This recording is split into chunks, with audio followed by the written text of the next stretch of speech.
What real event in your life, had it happened in a book or movie, would be obvious foreshadowing? The hundreds of times I joked about strengthening my immune system while eating something off the floor or something else gross or unsanitary. I have an autoimmune disease now. It just got too powerful. Your immune system got a bloodlust. One of the few solid memories I have of my biological father is him sitting me down and walking me through his absolute favorite song. Not just pointing it out on the radio, making me, a small child, really understand the lyrics and the story behind them. He left when I was 6 to go to the gym, ran off with a nanny, and I haven't seen him in 25 years. The song? Cats in the Cradle. Don't let anyone fool you, the worst kind of deadbeat dad is the stereotypical kind. My father did something similar. He pointed out how Eminem's Mockingbird reminded him of the two of us. It really was similar, with my mother being in jail rehab a lot and him not being around, too. Granted, Eminem was working on a music career and my father was in prison. My dad and I were just about to leave for my soccer game when I decided to rip a massive fart. I shat my pants. My dad starts laughing like a madman, tears and stuff, then proceeds to yell, "This is how you rip one." He shat his pants. All these sad stories and this one actually had me laughing out loud.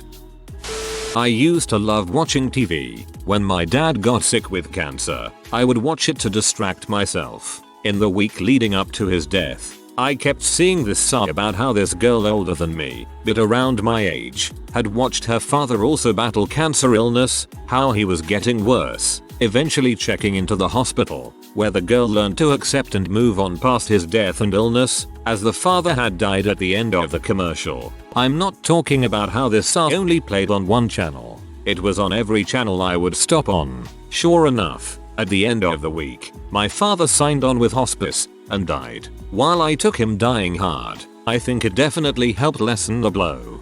Targeted advertising is a B.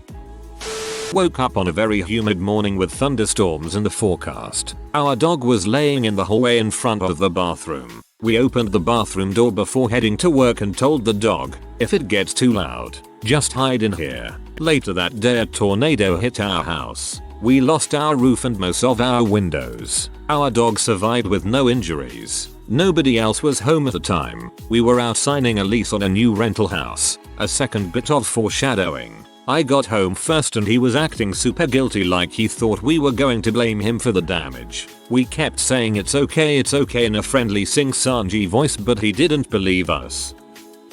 I think my story counts. Kept feeling like I was blacking out, but thought nothing of it when I was a kid. Whenever I was at middle school dances I'd stop what I was doing and black out a few seconds. Or riding my bike on one occasion and a matter of seconds later wake up on the ground. And then when I was 13 I had my first grand mal tonic-clonic seizure and was diagnosed with epilepsy. My doctors figured I'd been having absent seizures as a kid a whole lot but since they are very small and not noticeable it went, well, unnoticed. Not one of mine but it's related to me. The day before I was born, my uncle said he'd had a dream that I was born a blue baby like a smurf. He and my aunt were woken that night from a knock on the door from my dad who said my mum had gone into labor. When I eventually was born, it had a cord wrapped around my neck and was completely blue. I had to be rushed to be resuscitated. Baby blue smurf. Back when I was about to start high school, the whole family got together at my grandmother's house for an impromptu get-together. As I left with my mother I asked, "Is grandma going to be alone tonight?" My mother confirmed my guess. When asked why I said I don't know, it just rubs me the wrong way. That night my grandmother had a massive stroke and wasn't found until 2.5 days later. She lived, but she wasn't the same. My parents and I ended up taking care of her for the last year of her life. I sometimes wonder what would have happened if I called up there once we got home. My cousin was an intensive care nurse. When I was 15 I was talking to her about her job and she told me she was currently looking after a patient who had been burned. I remember saying to her that it would be horrible to go through something like that. A week later my family home burned down and I get pretty badly burned. Freaking jinxed myself. My mum and dad had been married since she was 21. They had tried for a child for 15 years with no luck and my mum was told she was infertile. They were in Malaysia for her birthday and she got a palm reading from this old lady. She said you'll have a girl, followed by a boy, you'll have a health scare and die at a ripe age. At 40, my mum had me, female. My brother was born 3 years later. My mum had a tumor removed from her ear canal making her deaf in that year. She is now 66. Fingers crossed for your mum.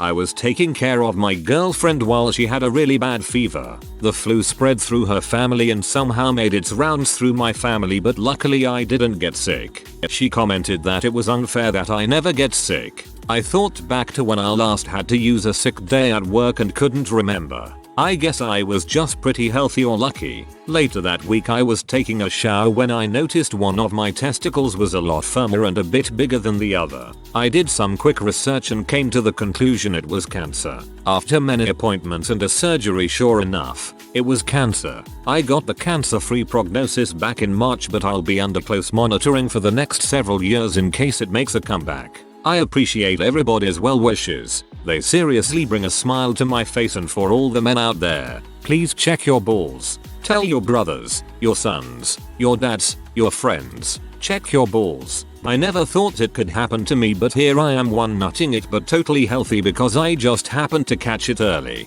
Well, lots of men just started touching their balls after reading this, that's for sure.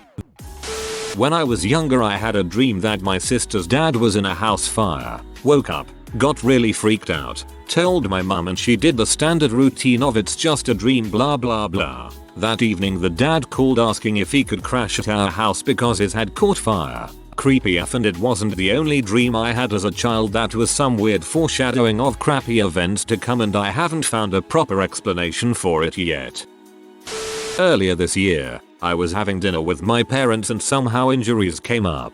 I bragged that I hadn't broken any bones or had any stitches in all my 21 years. 3 days later I was involved in a head-on collision where I broke 5 bones, got 34 stitches, a punctured lung and bleeding in my brain.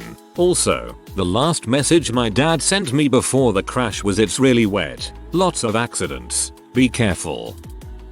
One of my first girlfriends when I was 14 was fairly morbid and depressed. We had a passionate relationship, but I ended things badly when I didn't know how to handle her emotional needs at that age. One of the things that I always associated with her from then on was the Amos Adaris show Strangers with Candy. It was one of her favorite shows and we used to watch it together. I avoided the show for years because of the guilt associated with the way I'd handled the relationship. 6 years later, when I was in college, Strangers with Candy popped up on Netflix. I rewatched the whole series, and because of all of my nostalgic associations, I got the feeling that it might finally be time, what with Facebook and all, to reach out to her, apologize for my immature breakup of years before, and try to be friends. But that very month, after not hearing a word about her for all those years, I got a call from our old mutual friend that she had committed suicide.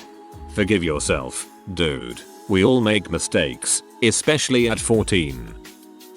My wife, a beautiful British redhead, was annoyed as a girl by the fact that she had freckles. Her mother used to tell her that Americans loved freckles, and she'd wind up marrying a rich American someday. She was half right.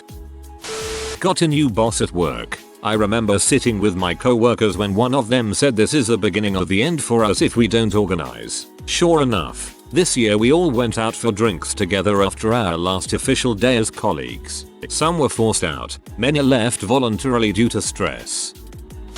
This freaks me up every time I think about it. My younger brother turned 17 and he was really distraught because for years he never thought he'd make it to 17.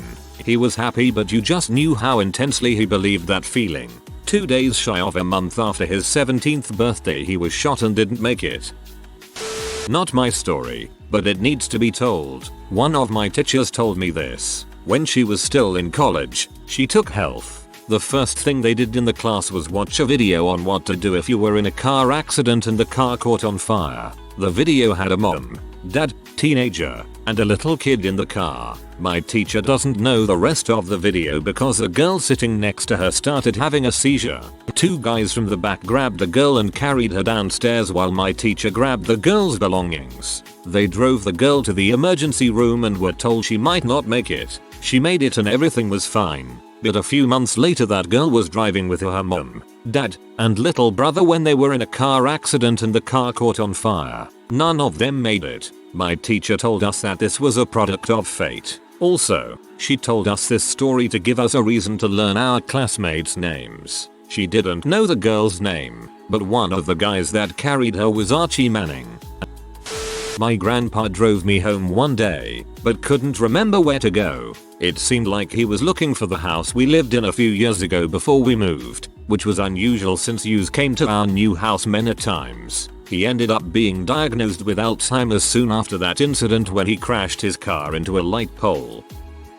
Saw my dad get hit by a sprinkler while in the car, so I, a seat behind him and the open window, laughed in the most mocking way possible before promptly getting cut off by the next splash of water, which must have been angled slightly differently. Dunno if that counts as foreshadowing, but it's definitely something I'd see coming if it were in a TV show.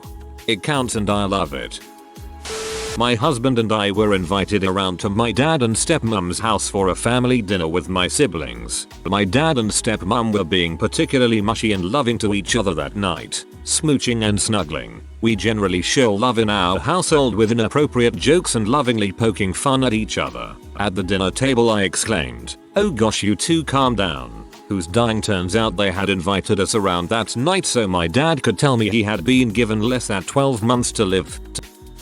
I pretty much struggled to make friends until 6th grade. Finally making friends and feeling a sense of belonging was the greatest thing ever. 7th grade was the crap. Then during the beginning of 8th grade something weird happened. All of my friends had classes together except me. We shared the same lunch, but I remember feeling incredibly left out because they were always talking about things I wasn't there for. They had inside jokes I didn't understand. I was alone again. I later learned my family was moving out of state. Within a month, we moved and I was literally back to nothing. I always saw that brief 8th grade year as a sort of foreshadowing of the storms to come. When I was 7, I was lying on the floor petting my family's dachshund and told him, "I don't know what I'd do without you." He died 2 days later of a heart attack. He was 13 and lived a great life, but it was the first death I ever dealt with and I took it hard. He was my first best friend. I'm so sorry. We have a dachshund and my sons who are 7 and 9 adore her. I can't begin to imagine how much that hurt 7-year-old you. My grandfather went off to Japan when he was 20. My father grew up in America and worked in animation. My mother was born in America, grew up in Japan, then worked in animation where she met my father. I then was born in America, got into animation, and left for Japan when I turned 20. I'm not sure if that's foreshadowing, but it's certainly synchronicity. I'd love to see a thread about synchronicity, but it's probably gonna get downvoted to heck and back before it catches eyes. I have the mouth of a sailor and I run it constantly. I had a teacher who I had gotten comfortable with over the course of high school and I ended up feeling comfortable to swear around him. He told me once that my mouth was gonna get me in trouble later in a professional setting if I didn't learn how to tone it down. Fast forward a couple of years and I was fired from my job for dropping an F-bomb in front of the company CFO. One of my co-workers was fired from his previous job for calling his boss a clipboard W. Swearing is a daily thing at my job and everyone finds that story hilarious. In my early 20s, I was planning to trek across the northern shore of Crete. I was working my butt off, 60-70 hours a week across 3 jobs and saving everything I could for the trip. What little free time I had, I devoted to studying Greek. I was getting pretty close to my goal, had saved quite a bit, and one evening as I was studying Greek in a coffee house, random stranger next table over says, "Greek? Huh, you planning to go to St. John's College or something?" I had no idea what he was talking about, but he explained that SJC is a small liberal arts college with an all-required grade books curriculum and 2 years of mandatory, ancient, Greek study. Sounded interesting, so I looked into it, applied, basically daring them to accept me in my application essays, was accepted, and used the fat stacks that I'd saved for the Crete trip to attend. I only attended for 1 year, ran out of money, but hands down, that was a wildly fulfilling and formative year. Very little of who I am today 20 plus years later, is not tied in some way to my choosing school instead of that trek. All because of a stranger asking a simple question. I guess that's not really foreshadowing, literally speaking, more tenuously causative. But if I saw it in a book movie, I think I'd disbelieve it. When began pooping blood, all my co-workers in the bar were close as heck, so I confided. As expected, they all joked along the lines of, "Oh, you might have butt cancer or something similar." Jokes on them. It was cancer. Gastrointestinal leiomyosarcoma. Been clear since October 2010. I'm happy for your butt. There was one time a couple years ago when I was telling my dad about how our car was the only one that wasn't damaged or scratched, which was interesting considering it was the oldest car we had. Surely enough, the next day I went on my usual route to school and was at a stoplight when I heard the deafening sound of someone slamming their brakes. At the time I thought, oh man, is someone about to get hit, just before I felt my car jolt forward. Luckily it was just a fender bender and me and my brothers came out fine. But it was interesting how it happened that day. This kind of situation is why you knock on wood. My stalker telling me on our first and only date that he used to treat women like crap. 4 years later, he still calls my work now and then to hurl sexual obscenities at me. My dad's ex-wife still calls from time to time to tell him to frick off. She literally calls and screams frick off and then hangs up. Sometimes she switches it up with a go to heck. They've been divorced for 45 years. Some people are weirdly tenacious. I'm not sure if this counts, but my mother was driving through a blizzard with me in the passenger seat, and I said, "Hey, you're going a little fast. You should probably slow down." She responded, "I know how to drive. I've been doing it for 30 years." Not a minute later we spun out right into the ditch. Not sure if this detail counts as foreshadowing, but my stepmom was terrified of sharks. One day she started acting confused. I specifically remember her asking what day of the week it was, like 3 times in the same day. She was a nurse, worked nights a lot, so I figured she was just insanely underslept or was on drugs. This lasted a few days. During spring break she goes up to her cabin with some friends. My dad, my brother and the dogs. I didn't go. Said I didn't want to miss any swim practices. Really, I wanted time away from her. It wasn't her bout of lupiness, we just didn't get along. The next morning her and my dad were out in the living room. I asked why they were back so soon. Apparently she woke up in the middle of the night and thought she'd fallen asleep in a hospital bed while on a shift and was insisting my dad and the dogs had to leave. They were going to the hospital to get her an MRI. My dad was being a dad and acting like everything might go back to normal. He almost convinced me. She was too. She'd always been emotional, but I'd never seen her scared before. She worked in a mental hospital when her and my dad first started dating. She knew how people put family members in there because they were too much to handle. She used to have nightmares that she'd get locked in there by mistake. I wonder if she thought about that, worried it was where she'd end up. She didn't. They go to the hospital. My dad calls me while I'm working.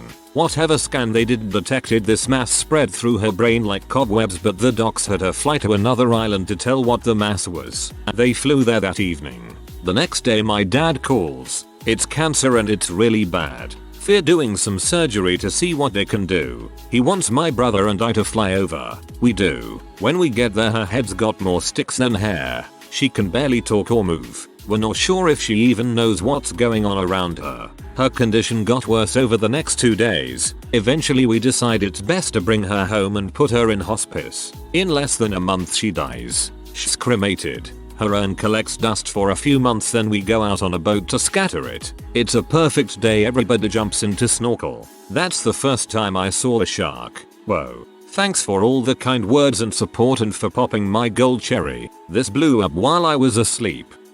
This mass spread through her brain like cobwebs. This hurt me to read. I am so sorry. Quite a few guests at my wedding asked about why my sibling looked so bad, joking about how he looked like he was knocking on death's door. He OD'd the next day during my honeymoon.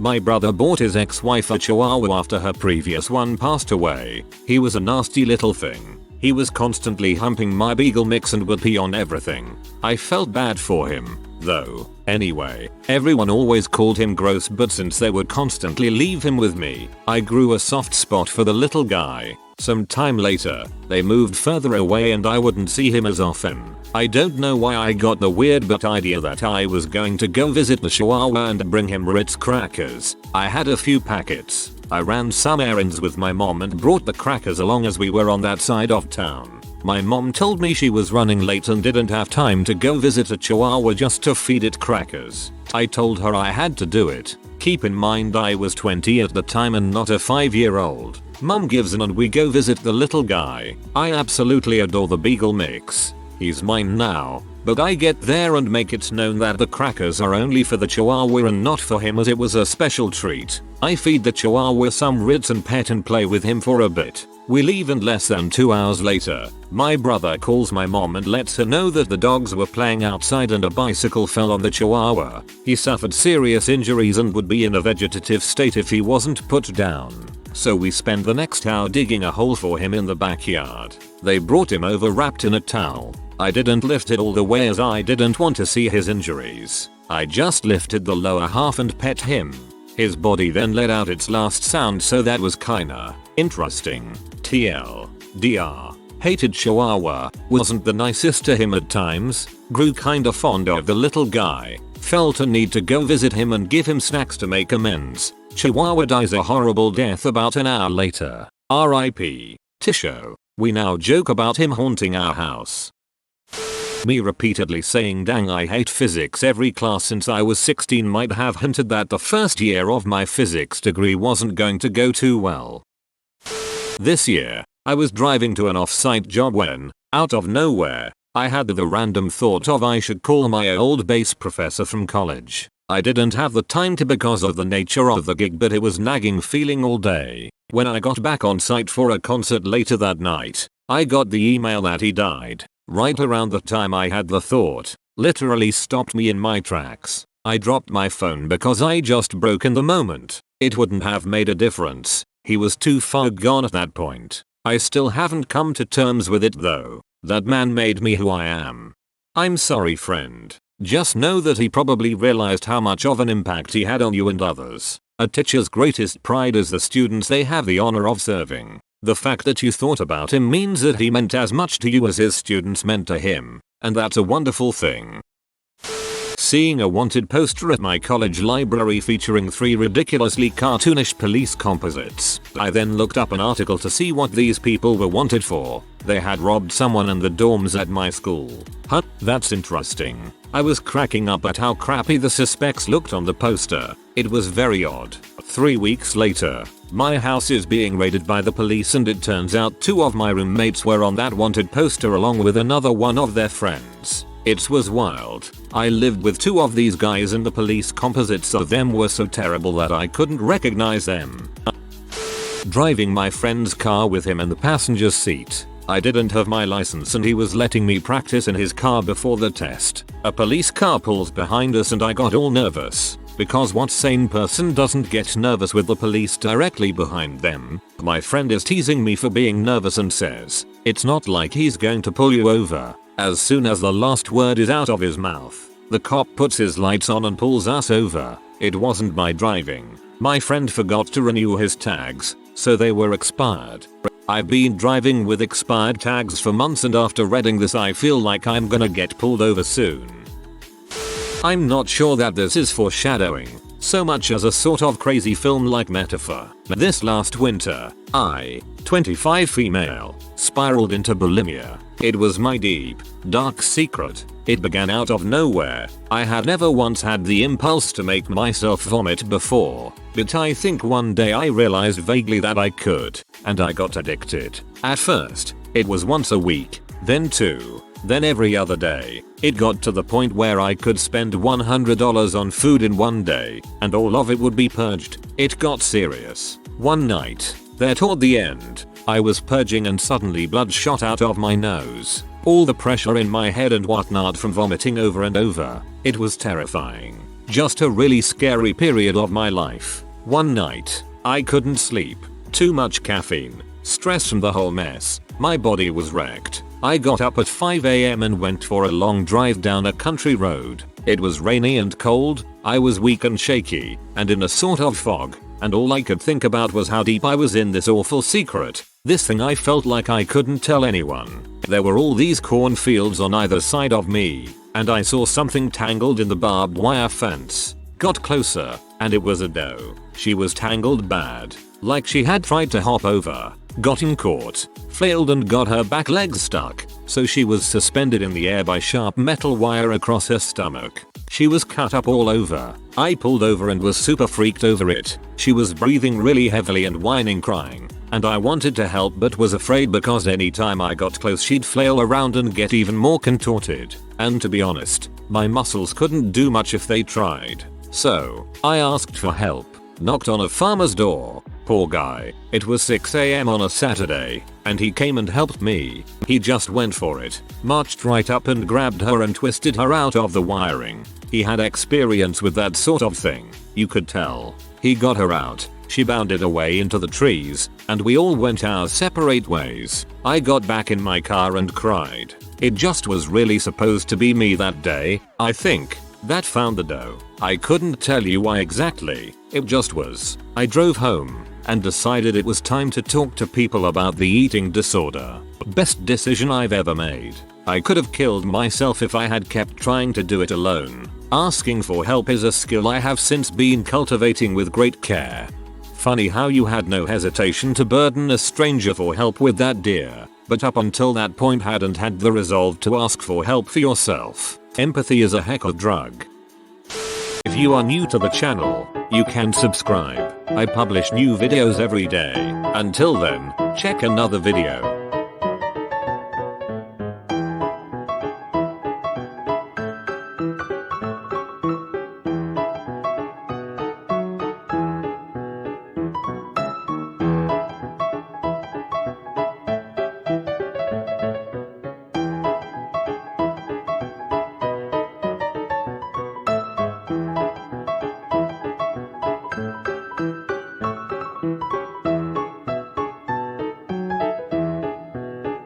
Bye for now.